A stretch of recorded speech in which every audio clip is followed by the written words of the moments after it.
Welcome to Diplomatic Channel this week. I am Amarachi Ubani. Last week's Centenary celebrations were almost marred by a series of blasts in northeastern Nigeria. Scores of people have lost their lives. Many Nigerians wonder what the celebration was all about.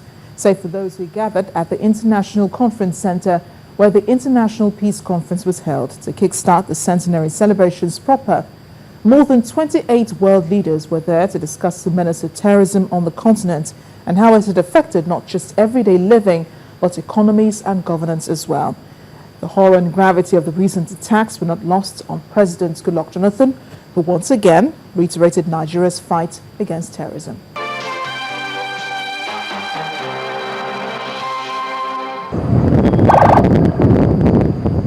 The attacks could not have come at a worse time. 4 of them in just 1 week before the end of the Centenary Awards.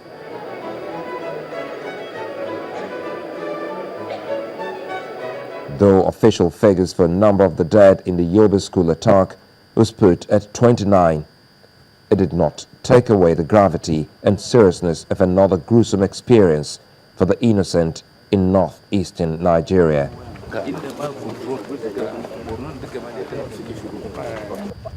The death pierced the hearts of millions of Nigerians who sought ways to express their anger and frustration over the cruelty.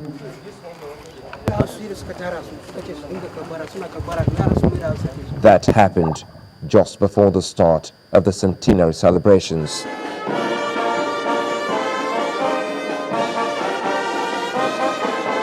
Inside the International Conference Center, leaders from more than 28 countries chatter and mingle before serious talk begins.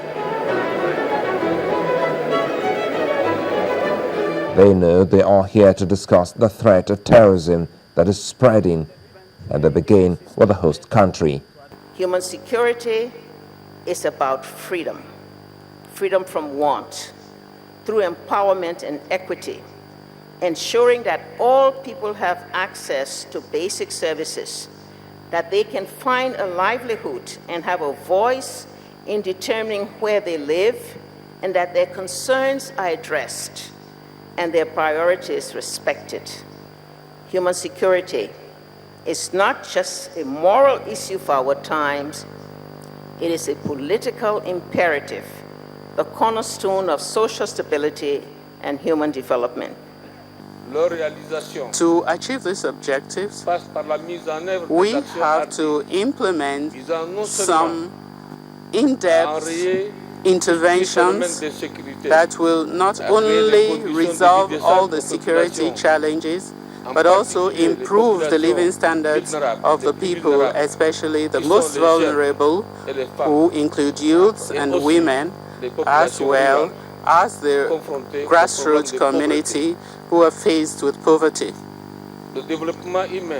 Human development and human security as includes food security, energy security, security in potable water, security to health, and security as well to physical security.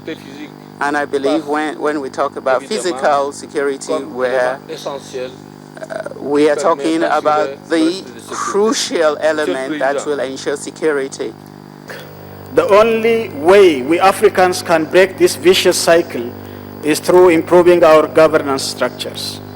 While there is no one-size-fits-all ideological blueprint to get this process right, there appears to be a growing consensus that all-inclusive political arrangement is an absolute imperative.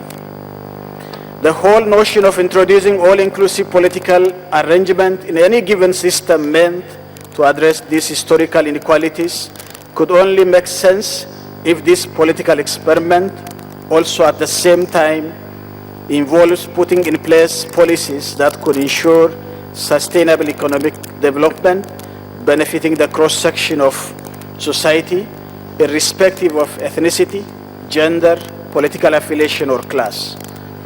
In essence, addressing a deadly conflict between two groups in a society arising out of many real or perceived inequalities among them, is the first and foremost about addressing the political system that made the inequality possible in the first place.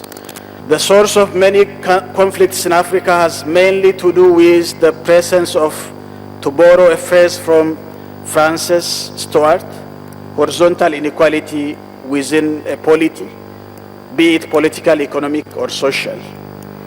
That this inequality helps breed conflicts, and the prevalence of conflict further aggravates the myriad source of insecurity, both human as well as national.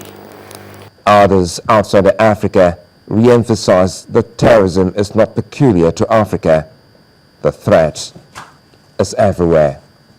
Any government has the right and indeed the obligation to defend its territory and people from terrorism. As it does so, it has a duty to be the protector of its citizens and their universal human rights.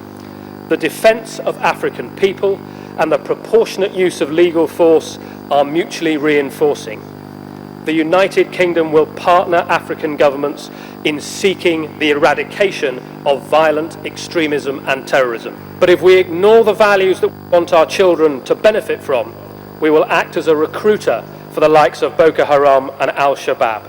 We must not forget what it is that we defend. The United Kingdom will continue to work with you all on African issues at the United Nations Security Council.